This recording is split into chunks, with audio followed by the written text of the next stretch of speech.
چون عمران و آبادی زمین و زمان را به خلیفه خود سپرده است.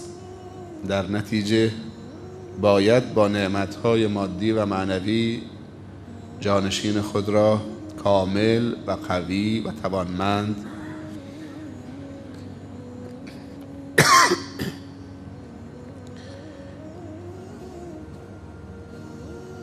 و مثبت‌نگر و مفید قرار بدهد. ماه مبارک رمضان اگر تصور بکنیم 30 روز به 30 دوست عزیز و دلسوز و خیرخواه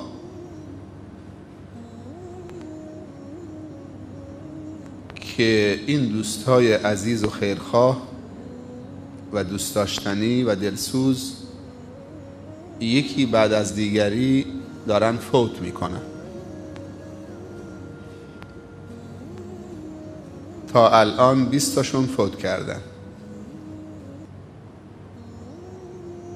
از این 30 دوست دلسوز و خیرخواه که چقدر در فکر دوستانشون هستن که دوستانشون را توانمند بکنن، به فیض برسانن، با برکت بکنن، 10 تای دیگه مونده، شاید هم 9 تای دیگه.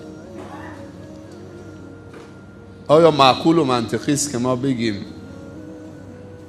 هنوز 9 تا دوست دیگه دارم، حالا این 20 تا که مردن هم بمیرن؟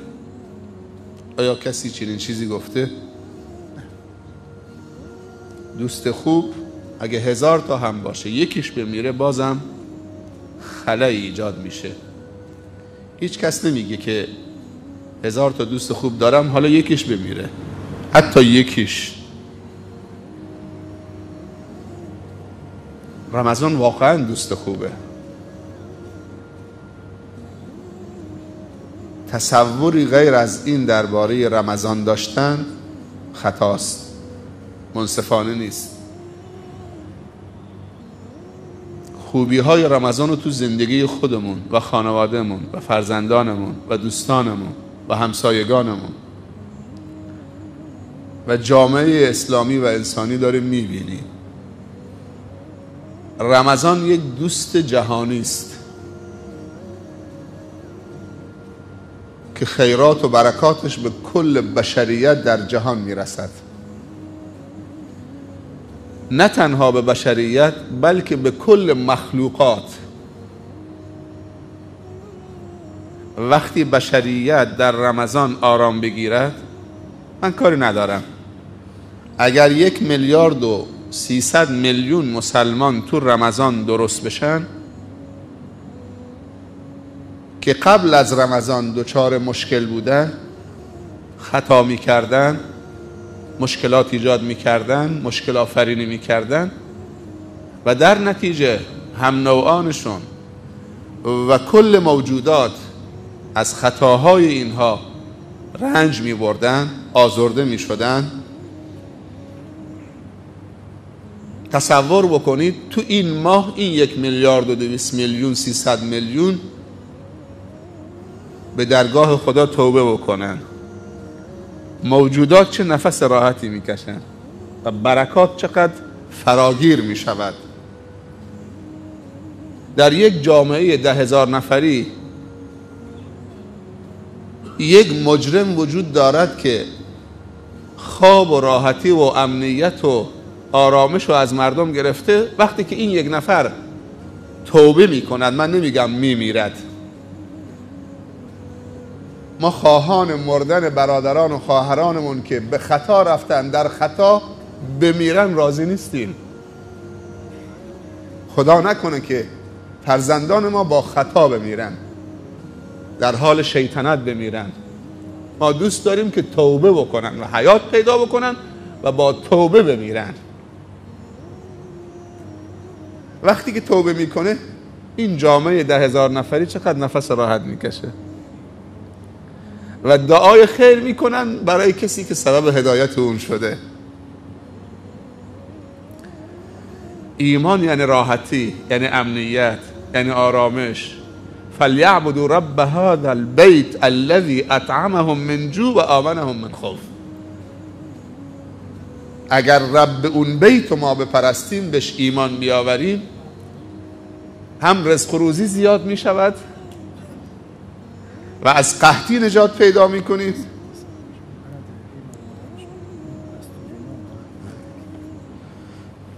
و هم امنیت حاصل می شود. خداوند تبارک و تعالی گفته منو بپرستید که صاحب این خونم، رزق و روزیتون تأمین و امنیتتون هم تأمین. ایمان ثمرات زیادی دارد.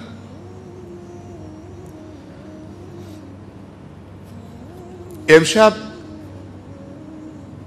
درباره یکی از مؤمنین تراز اول امت اسلامی و فردا شب اگر حیاتی باقی موند که 2 جلسه هم کمه، مختصری صحبت خواهیم داشت به توفیق خداوند. اعوذ بالله من الشیطان الرجیم. من المؤمنین رجال صدقوا ما عاهدوا الله علیه فمنهم من قضى نحبه و منهم من ينتظر و ما بدلوا تبدیلا. این شخصیت کسی جز حضرت علی رضی الله عنه، خلیفه 4 رسول خدا صلی الله علیه و سلم، کسی دیگر نیست. طبق صحیح ترین اقوال و روایات و تواریخ مسلمانان و غیر مسلمانان.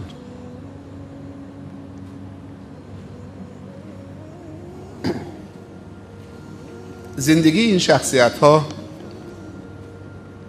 سبب افزایش هدایت در مخاطبین و شنوندگان قطعا خواهد شد، چون چنین شخصیت هایی اونقدر با برکتن که با رفتنشون برکات و خیرات و هدایت هایی که نصیبشون شده نمی رود. هرگاه که سیرت اون بزرگواران و زندگی نامه اون بزرگواران را مطالعه بکنیم و به کار بگیریم، هدایت تجدید می شود و هدایت توسعه پیدا می کند و هدایت افزایش پیدا می کند و هدایت رشد می کند در جامعه. متاسفانه ما سیرت و زندگی نامه خیلی از افرادی که نه تنها برای هدایت ما کارساز نیستند، برای رشد معنوی جامعه ما کارساز نیستند، بلکه مضر هستند، بلکه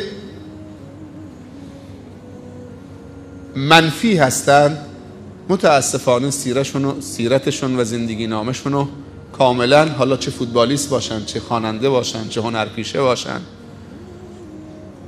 چه ملوک و پادشاهان باشن، ستمکاران باشن، متاسفانه کامل هم مطالعه کردیم، هم میدونیم، هم میشناسیم. اما این شخصیت ها که ضروری است دربارشون بدونیم، چون ایمان ما و تقوای ما و اخلاق ما و دنیا و آخرت ما و سعادت ما مرتبط به اونهاست و زندگی اونها و اطلاع پیدا کردن از احوال و زندگی اونهاست. متاسفانه حالا یا کوتاهی از ماست یا نخواستن خود مردم. درباره حضرت علی رضی الله عنه هم مخالف و هم موافق مبالغه کردن و اینو بدونیم که حضرت علی رضی الله عنه مقوله‌ای دارن که می‌فرمایند 2 کس به سبب من هلاک می‌شود. این مقوله خودشه. 2 کس به سبب من هلاک می‌شود. کسی که مبالغه در حب من بکنه و کسی که مبالغه در بغض من بکنه. اینو مد نظر داشته باشید. هر کسی رو جایگاهی بهش بدیم که خدا بهش داده. نه کم بکنیم نه زیاد بکنیم. جایگاه پدر را نباید به مادر داد، مادر غیر از پدر است. جایگاه معلم را نباید به پدر و مادر و دوست داد، جایگاه معلم جایگاه دیگر است. جایگاه نبی را نباید به معلم داد، چون رسول الله صلی الله علیه وسلم جایگاهی دیگر دارد. جایگاه نبی را نباید به خلفا داد. انبیا معصومن، خلفا معصوم نیستن. نباید ائمه و خلفا را معصوم بدانیم. این جابجا کردن جایگاه هاست، خطرناکه. جای عبد نباید، جای رب نباید به عبد داد. نباید اونقدر قدسیت به عبد بدهیم که این عبد بشود خودش یک خدایی. خیلی از عزیزان میان دست میگیرن، محبت دارن، علماشون رو دوست دارن، رهبران دینیشون رو دوست دارن، ولی این دوستی یه حدی داره، نباید خم بشن.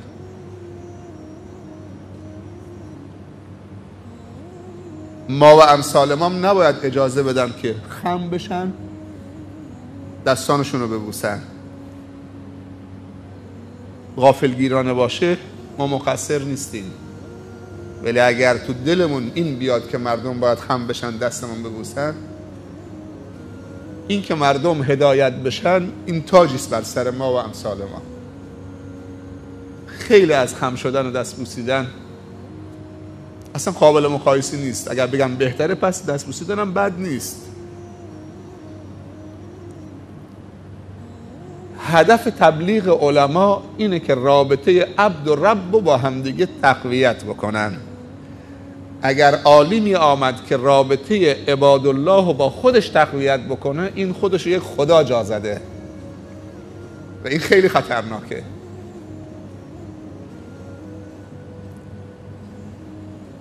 در یک جمله خداوند گفته وظیفه پیامبران اینه که به مردم بگن انا اعبد الله و اجتنب الطاغوت، خدا را بپرستی و بت و طاغوت رو نپرستید.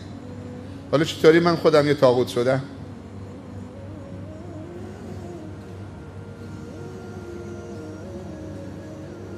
اگر میخوایم همدیگر رو دوست بداریم، محبت بکنیم، اونطوری که خدا و رسول خدا گفته محبت بکنیم. با بندگان خدا راحت باشیم، ما هم یکی از اونا باشیم، اونا هم با ما راحت باشن، تو جمعشون باشیم، خودمون اونها رو از اونها جدا ندونیم. این شخصیت ها همه یک رنگ بودن. حتی رسول الله صلی الله علیه وسلم که اشرف مخلوقات و اشرف انسان ها و اشرف رسول بود و اشرف اولوالعزم من الرسل بود، اگر کسی از بیرون می آمد اونو نمیشناخت، شناخت قبلی یا مواصفاتش رو نشنیده بود، سوال میکرد کدوم یکی از شما محمده؟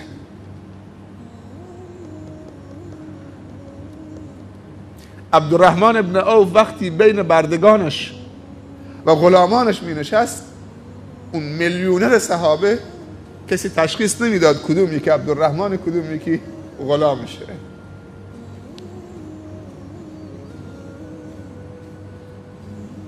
امروز هر کسی برای خودش یه لباس جداگانه درست کرده.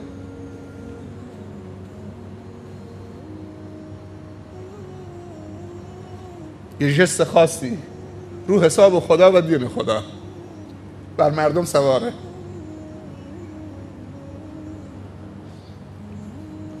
حضرت علی رضی الله عنه میفرمایند دو کس به سبب من هلاک میشوند.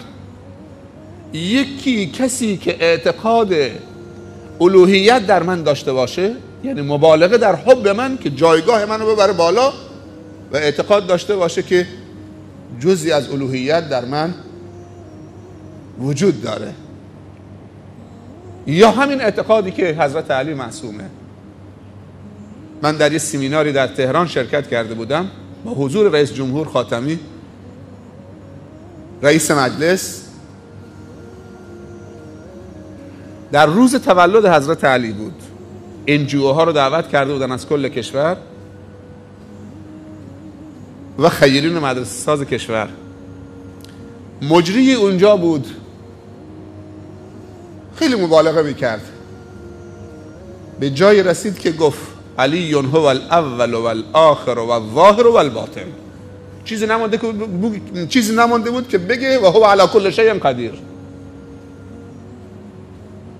هو الاول و الاخر و الظاهر و الباطن. فقط دو کلمه دیگه مونده و هو علی کل شیء قدیر. بعد میگفت قسیم الجنة و النار، بهش دوزخ هم خودش تقسیم میکنه. علی اول است که قبل از او کسی نیست و علی آخر است که بعد از او کسی نیست و علی ظاهر است که آشکارتر از او کسی نیست و علی باطن است که ماورای او کسی نیست. این 4 تا وصف خدا در قرآنه. یعنی قبل از علی الله نبوده. بعضی موقع آدم توی جایگاه های چیزایی رو میشنوه که حیرتش یا انسان رو به حیرت در میاره. در جمع انسان های باسواد علی میگه که 2 کس به سبب من هلاک میشوند: کسی که مبالغه در حب من بکند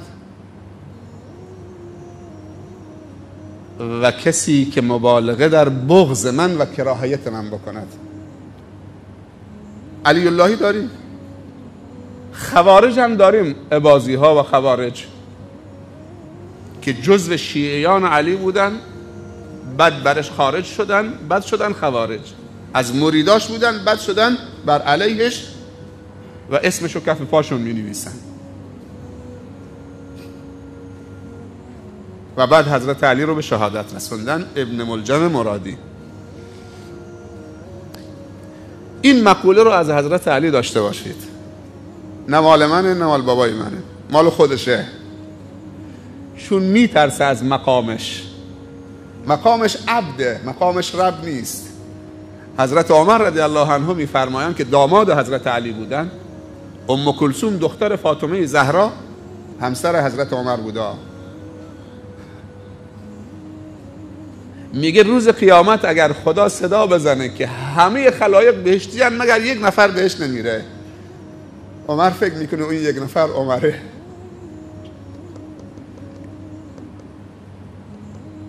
تواضع در مقابل خدا و از خود راضی نبودن.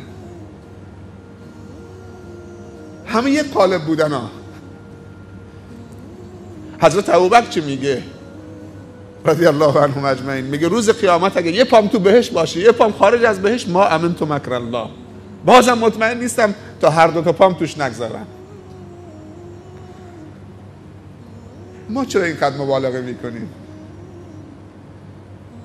میخوام خودمون شیرین بکنیم پیش خدا یا پیش ابوبکر و عمر و عثمان و حیدر؟ شیرین نمیشیم. شیرین نمیشیم، ازشون دور میشیم.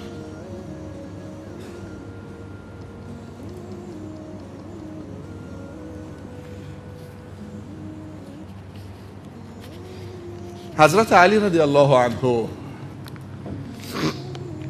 اگر نام انبیا برده شد باید بگی علیهم السلام یا علیهم الصلاة و السلام.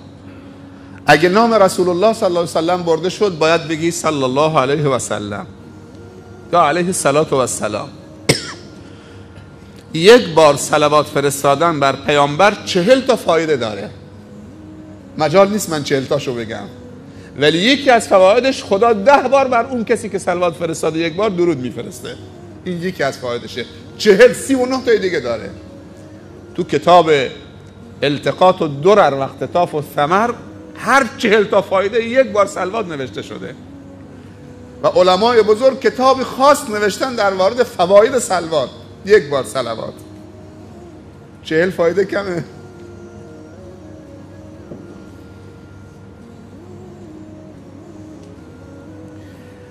اگر صحابه بودن باید بگیم رضی الله عنهم، چون خدا در قرآن گفته رضی الله عنهم و رضوا عنه.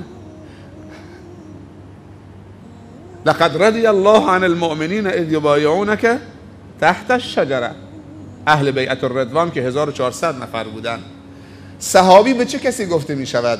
به کسی که رسول الله صلی الله علیه و سلم در حیاتش ملاقات کرده، بهش ایمان آورده، با ایمان از دنیا رفته، این بهش میگن صحابی.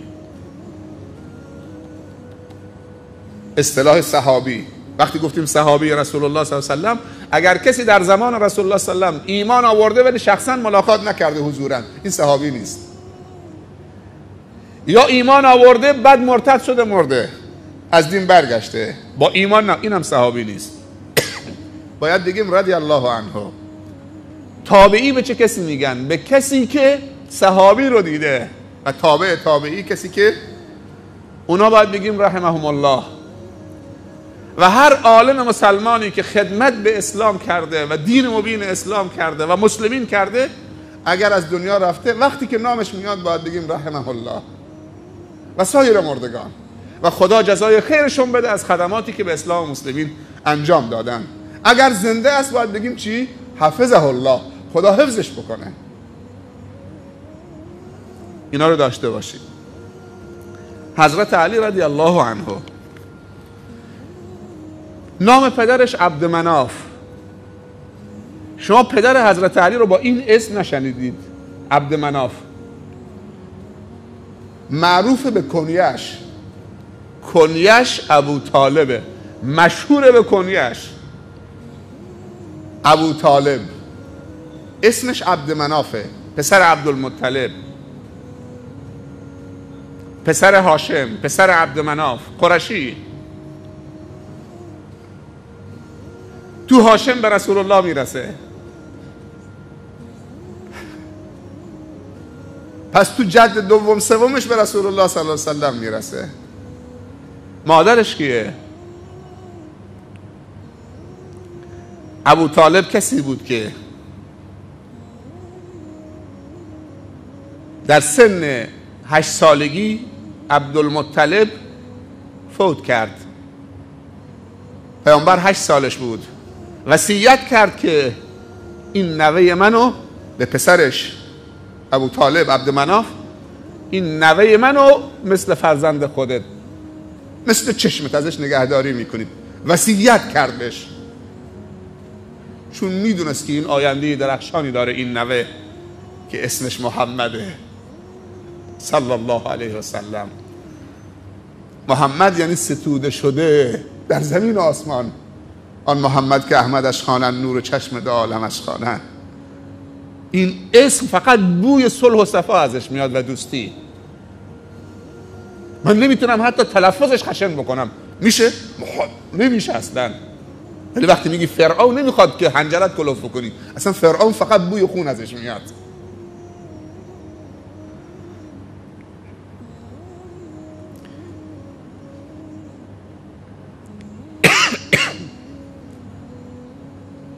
و کل وجودشو ابو طالب به محمد داد صلی الله علیه و سلم. مادر علی کیه؟ رضی الله عنهم اجمعین. فاطمه بنت اسد، از زنهایی که در صدر اسلام آورد و از مؤمنات تراز اول صدر اسلام و مهاجرات بود که هجرت کرد. فاطمه بنت اسد. و کسی بود که جای خالی آمنه را برای محمد پر کرد صلی الله علیه و سلم و رضی الله عنه. یک مادر تمام عیار با خلوص نیت و تو حرکات و سکنات این نوجوان میدید که این شخصیت بزرگیه. حرکات و سکناتش غیر طبیعی بود. اونقدر که فاطمه بنت اسد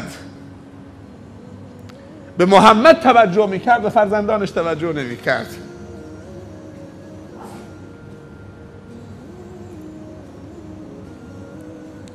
و فاطمه بنت اسد بنت ابن هاشم دوباره تو جد هاشم میرسه به رسول الله صلی الله علیه و سلم. یعنی هم فاطمه بنت اسد و هم عبدمناف یا ابو طالب هر دو والدین علی تو جد دوم سوم رسول الله به رسول الله وصل میشن، از دو جهت خویشاوند رسول الله صلی الله علیه وسلم هستند. فاطمه بنت اسد هجرت کرد همراه زنهای مؤمن، زادگاهش رو رها کرد مکه، به خاطر دینش رفت به مدینه و در مدینه درگذشت و پیامبر صلی الله علیه و سلم بر جنازه فاطمه بنت اسد نماز خوند و اشک ریخت و تشییع جنازه کرد و همراهی کرد و جمله‌ای رو درباره این زن بزرگ مادر حضرت علی رضی الله عنهما فرمودند. این جمله رسول الله صلی الله علیه و سلم: خدا تو را در ازای عنایات مادرانی که به من میکردی پاداش خیر دهد. همراه جنازش که میرفت، خدا تو را در ازای عنایات مادرانی که به من میکردی پاداش خیر دهد. تو برای من بعد از مادرم بهترین خلق خدا بودی. چطوری پاداش میده؟ این دعای نبی است. تو برای من بعد از مادرم بهترین خلق خدا بودی.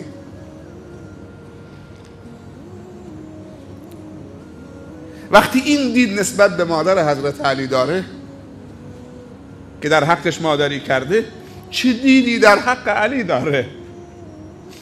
چون ابو طالب هم در حقش پدری کرده،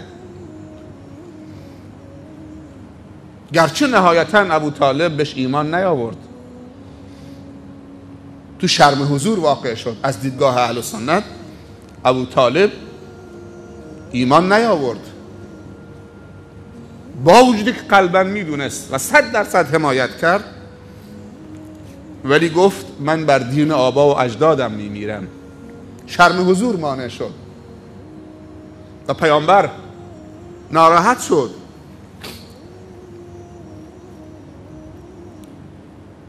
و به دل گرفت و درخواست شفاعت کرد. خداوند پیامبر را توبیخ کرد و این آیه رو نازل کرد: انک لا تهدی من احببت ولکن الله یهدی من یشاء. هر کسی تو بخواهی که هدایت نمی شود، هدایت توفیقی دست منه، تو کار من دخالت نکن. ولی این سبب نمی شود که خدای ناکرده از خدماتی که ابو طالب برای رسول الله صلی الله علیه وسلم تقبل نمودن